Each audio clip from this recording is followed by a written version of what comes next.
Coming up, we'll be on location at the Family Acupuncture Center in Silver Spring, Maryland, discussing the benefits of acupuncture and how they can treat many health problems and improve your health with one of this region's top acupuncturists, Kay Madsen. Kay received her master's in acupuncture from the Traditional Acupuncture Institute and is widely recognized as one of this area's leading acupuncturists. Welcome, Kay. It's a pleasure having you on our program. Thank you. It's a pleasure being here. Now, we have a lot to talk about. I understand there's some patients that are going to be joining us a bit later as well. But I wanted to begin, if I may, Kay, by having you tell us how long acupuncture has been around to treat health problems. Well, that's a great question. A little bit of debate within the Chinese medical community, but certainly way longer than what we think of as our conventional Western approach to medicine. Chinese medicine, which of course is acupuncture is part of that, has been around, we think, for a couple of thousand years, maybe 2,000 or 3,000 years, 2,500, something like that. And acupuncture actually was not the first form of medicine within Chinese medicine. The initial approaches to health was through lifestyle, living a good, balanced life. Herbology developed kind of second in line with that, so that's older.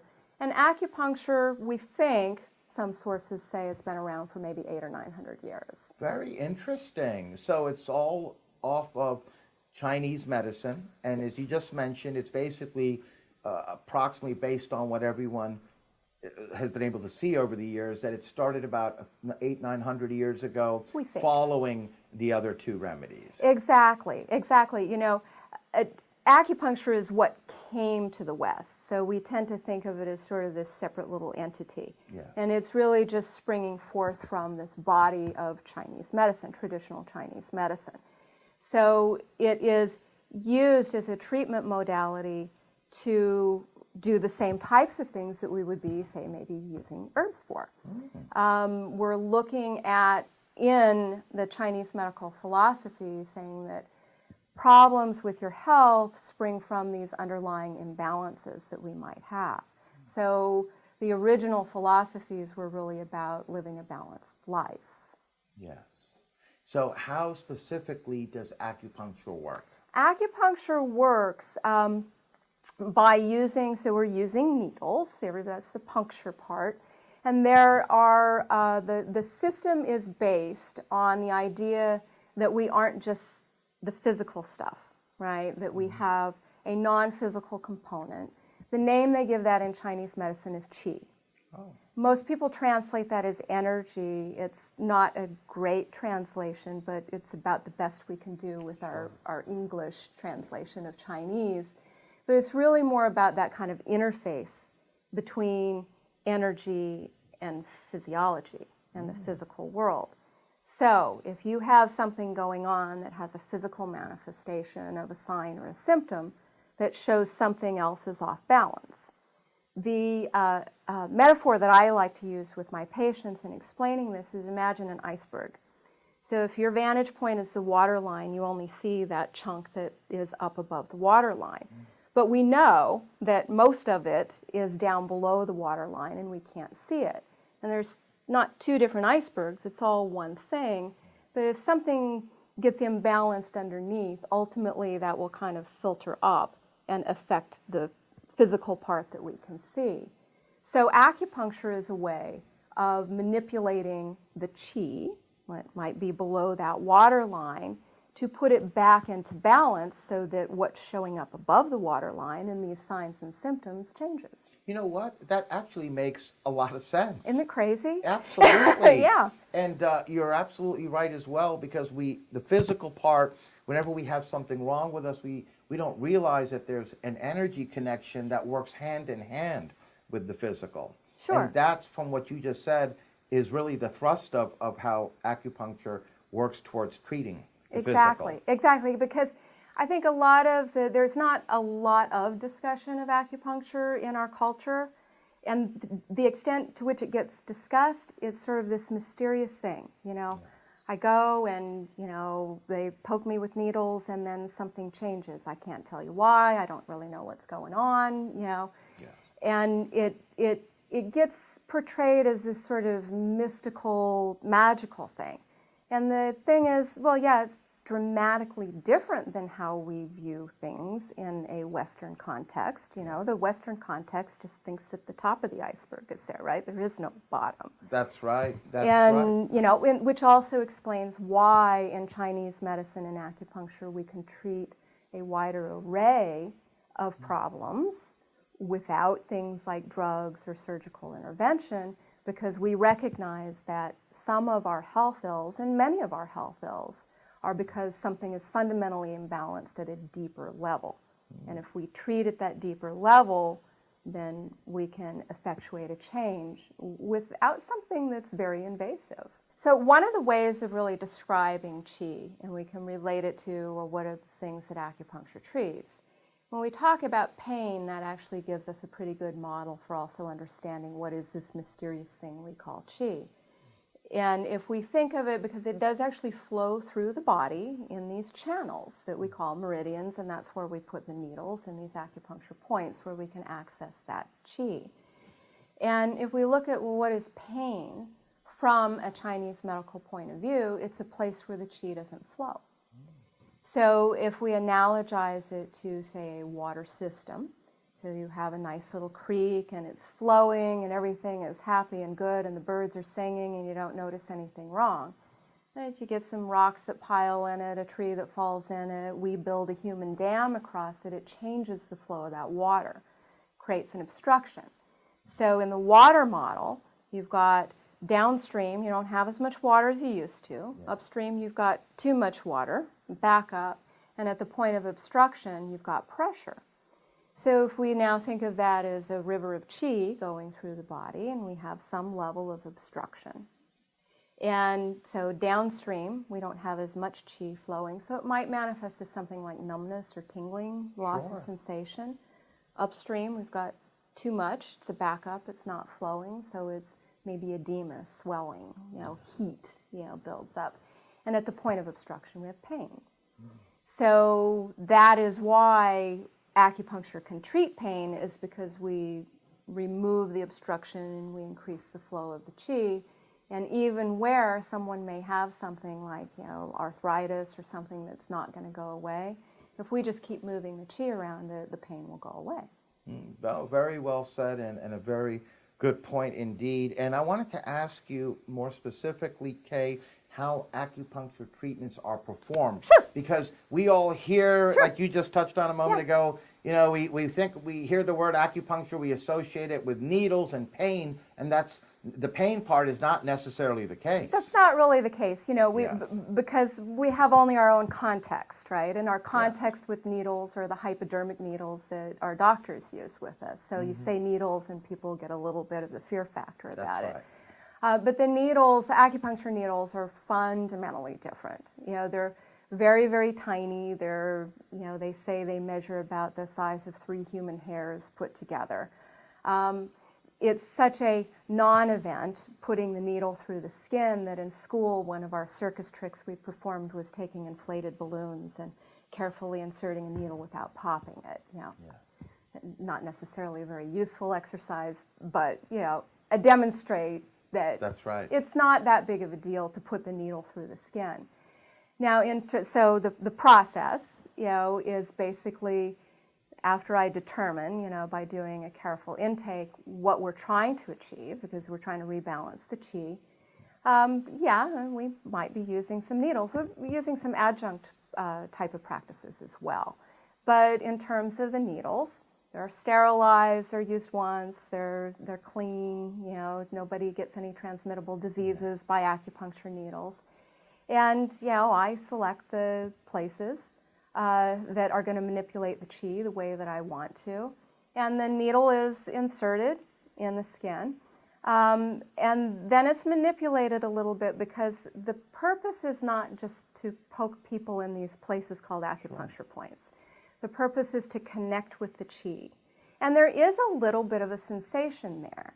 So it's not quite true, and it's a bit of the mythology that surrounds acupuncture as well, that it's painless, you don't feel anything. You do feel something, but it isn't what you expect expect when you think, I'm going to get poked with needles. It's not a needle through the skin sensation. Usually there's some sort of like a little twinge or a grab, and I can actually feel it with my fingers when the chi meets the needle. Because at that point in time, it's acting more like a tuning fork. So if we, I like to use a lot of metaphors, you might notice. If you think of a piano that's not in tune, right? That's right. So you touch the tuning fork on the string, like, okay, well, this is middle C. And that's what we're doing with acupuncture. We're saying, okay, your what we might call spleen chi is not humming at the right frequency. Well, here's a reminder of what frequency to hum at. And that's what the needle is actually doing. So it has to make a connection.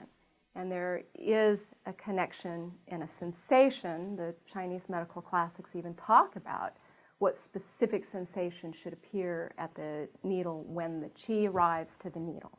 I wanted to ask you, Kay, what types of health problems acupuncture can address, because I understand a lot of folks can benefit from it. True, it's a lot broader scope than most people realize. And again, it's kind of the lack of education and understanding we have in the West about what acupuncture can do.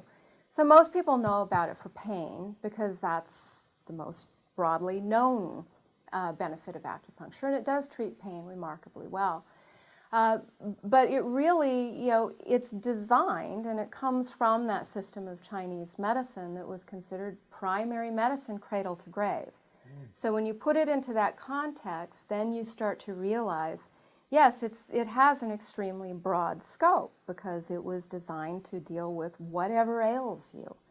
Now, in terms of my practice and the practicality of what people walk through my doors with, and where they are getting benefit that maybe Western medicine is not helping them so much.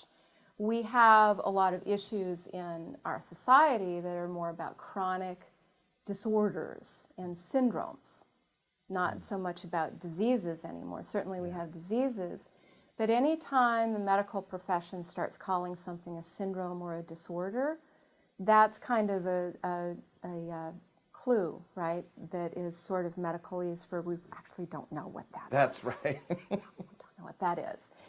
And because acupuncture and Chinese medicine is such a comprehensive system, we're looking at that. Yeah, of course you don't know what that is because you're looking for something back at the top of the iceberg, right? That's right. The Titanic hit it and there we know what happened.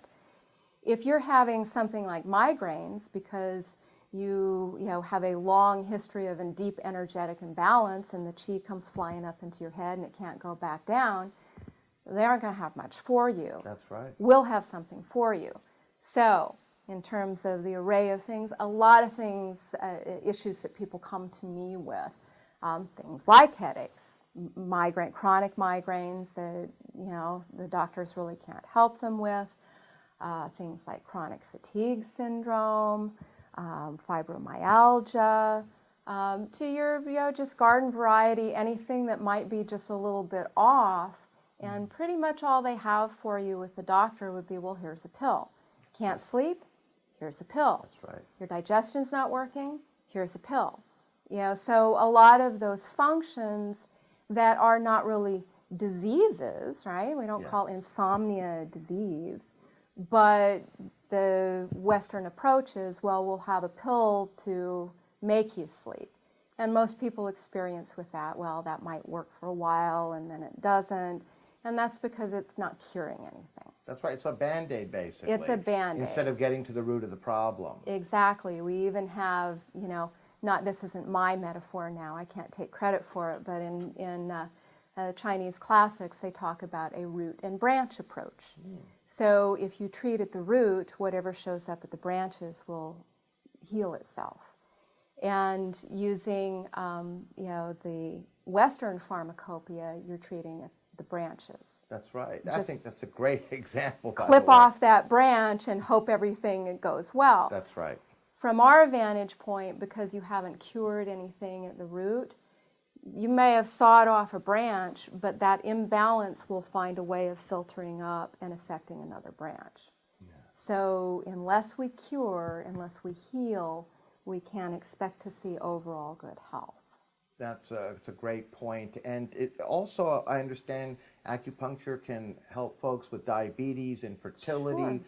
cancer, just to give a few To examples. give a few examples, yes, of course, you know, with diabetes we can, and it depends on where somebody is or insulin dependent or whatever, but usually with a combination of both acupuncture and herbal treatment, we can help people manage their diabetes really well. We can also, and I have some patients that we've prevented from going diabetic. They're in a pre-diabetic category, and if we can come in early, that they don't have to go down that road.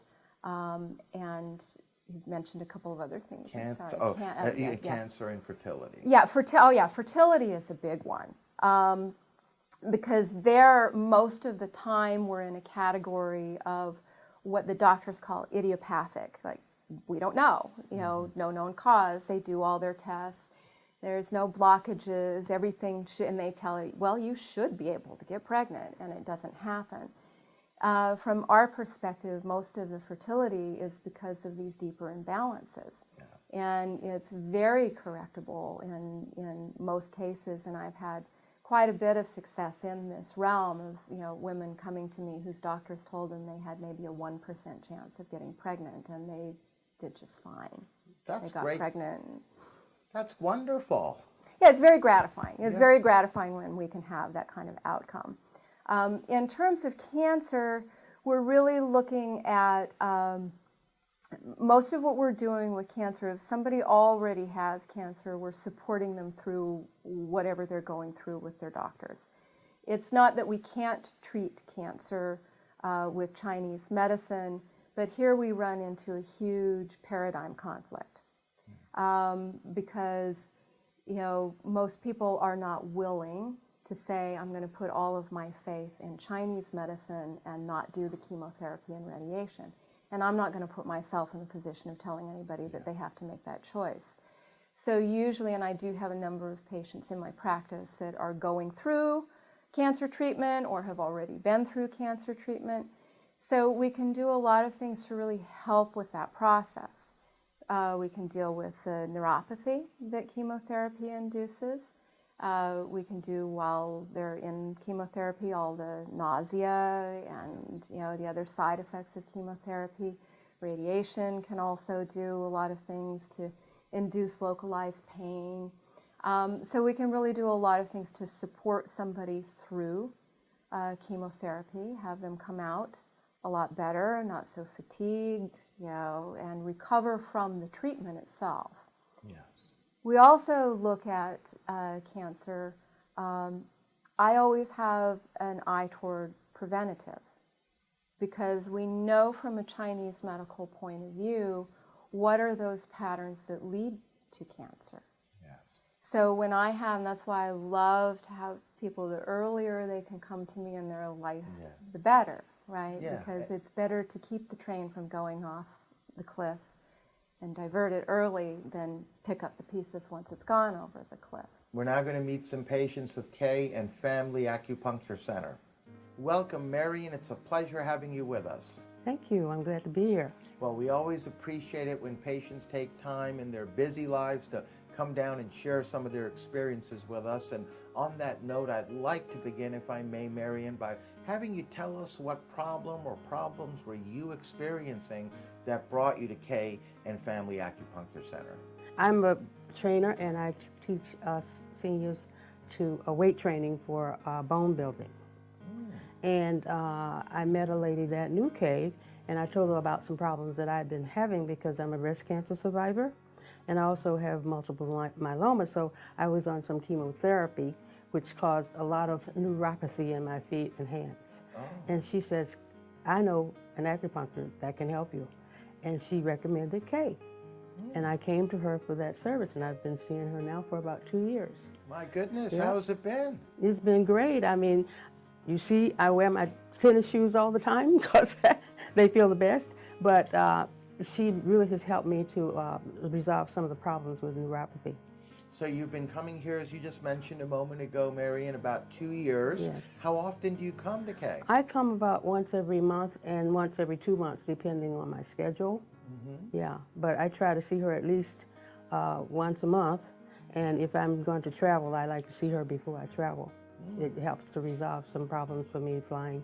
Sure. And what are some of the treatments that you've been having that have been helping you? Well, I've been having, of course, the needles, which help to bring the chi out through the peripheral fingers and toes. And believe it or not, you can feel it when it's happening. And that relieves some of the pressure in my shoes and that sort of thing. And so I just won't miss it because it helps me to be, I'm very active in my community and in my town, so I need to be feeling well all the time. So I take it that prior to coming to Kay, all the problems that you were going through that you just mentioned a little while back were certainly affecting your life and your quality of life. Oh, absolutely. Sometimes I couldn't walk, lots of ways. And if you get this too bad, you can't drive. And I do have to drive. So this has been wonderful for me. So prior to coming to Kay, were you going to the traditional Western doctors and utilizing those approaches that obviously weren't getting the job done to help you? Oh, yes. I mean, some of the doctors don't know a lot about acupuncture, but I think that they're learning. I happen to have an oncologist who is very knowledgeable about things, and he thought it was great for me to be coming for this treatment. I also go to a massage therapist, too, who I get sometimes to just complement this. So, yes, I wasn't getting any results because neuropathy is a hard one to deal with, and especially if you have had cancer and used chemotherapy. Yes, indeed. Yeah. Well, that's certainly great to hear. And before we let you go, Marion, for all the folks out there watching, any final thoughts? Yep. I think if you have problems that you should always try to confront them, and especially if it's something that an acupuncturist could do for you, I would recommend Kay. Well, on that note, we'd like to thank you for joining us, sharing some of your experiences with us, Marion, and being a guest on our program. Great. Thank you. I'm glad to have been able to help out. Welcome, Wendy. It's great having you on as well. Thank you. Thank you, Rocco. I wanted to begin by asking you, Wendy, what brought you to Family Acupuncture Center? What were you experiencing that you said, hey, listen, I got to go visit an acupuncturist? Whatever you were doing wasn't working, obviously.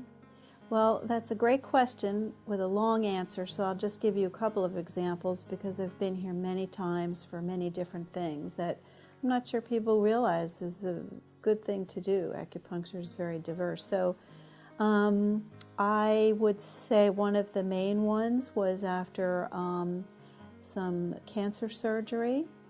I was concerned about how well the scar was healing, and there's a lot that acupuncture can do to alleviate the scar tissue, as well as the other things that come up when you begin talking with an acupuncturist about it. The anxiety that can occur about a recurrence, and that takes you into the emotional realm, which is also a great thing to have addressed by an acupuncturist. So both the physical aspects of that scar tissue and the healing of the wound, as well as the emotional aspects of worrying about what might happen in the future.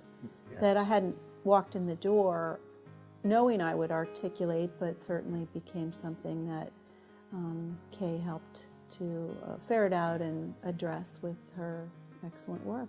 All right. And as far as the scar tissue, is it better since you've been coming here? I think it's definitely better. There's so much on the market these days that says you can alleviate scars with this and that, but I think that acupuncture and the energetic changes that it can stimulate really help to soften the scar and make it much less visible much less visible in a way that I really believe is attributable to the acupuncture more than some of the other things I did that even the surgeon who had done the surgery was surprised by. That's certainly good to hear. Yeah, very good. And can you tell us about how often you come here to Family Acupuncture? I would come here every month if we could successfully lobby for better insurance coverage of acupuncture. I think we're making some progress, but I have been here several times a year for different things. very effective for a very serious bronchitis cough. Even with a prescription for codeine cough syrup, it wasn't breaking through that.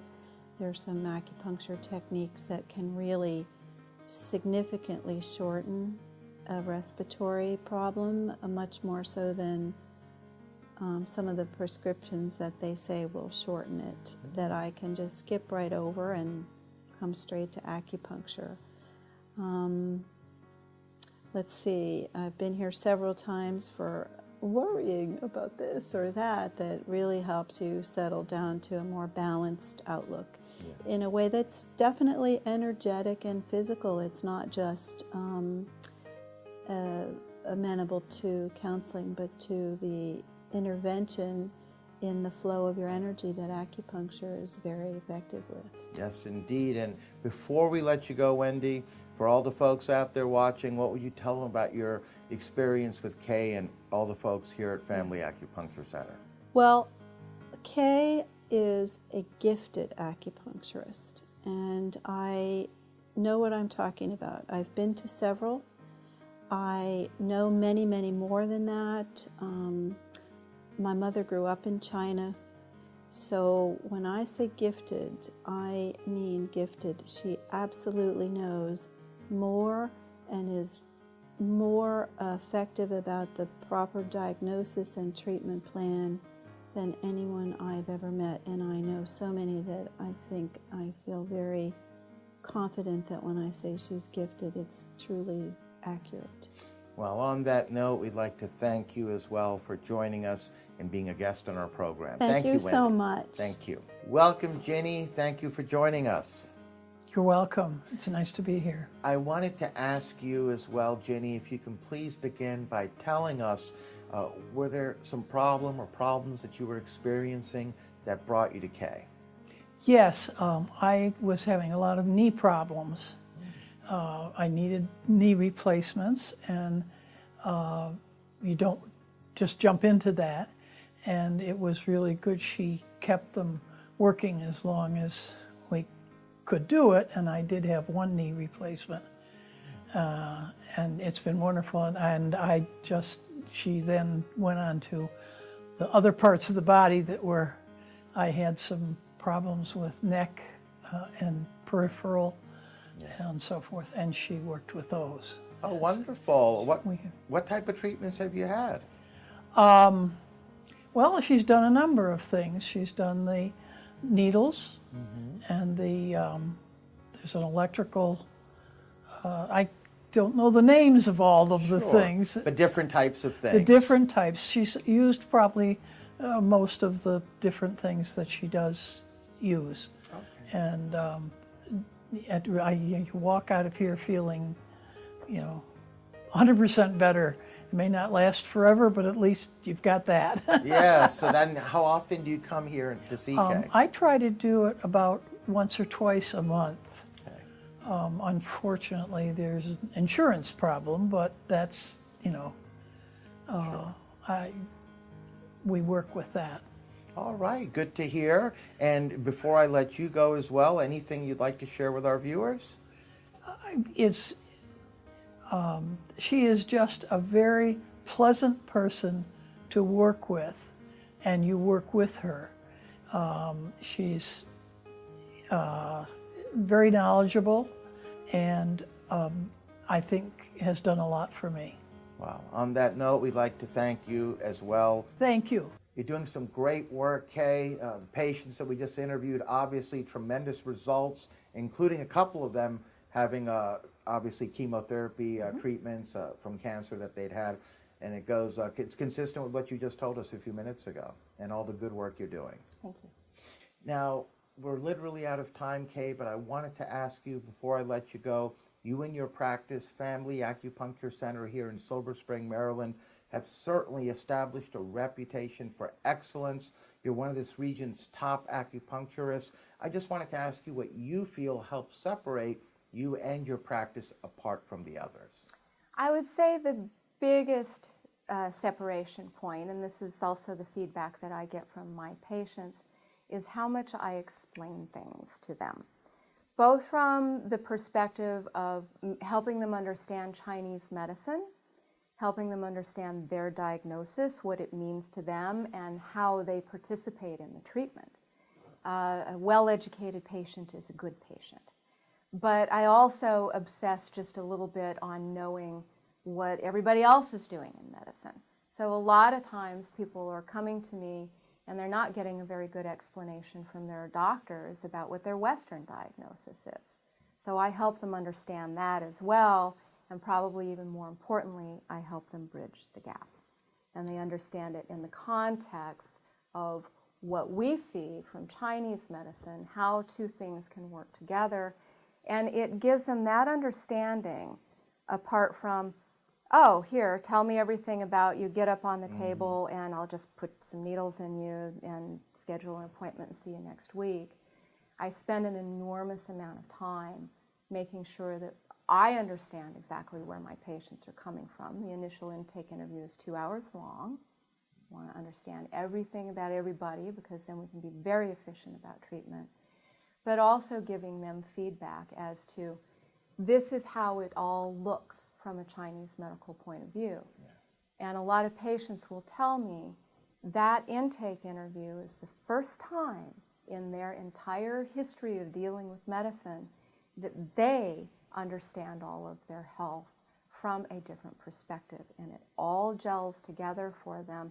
And right then and there, that makes them hopeful about, because a lot of people come to me because they haven't gotten what they want to out of a more conventional medical approach. Yes. And a lot of times they're coming to me either a little defeated, a little angry, not so hopeful, and it gives them that different vision. And of course, I work with them all the way through. And on that note, I'd like to thank you, Kay, for joining us, being a guest on our program. It was our pleasure having you on. Thank you. It was my pleasure as well. I love educating people about Chinese medicine.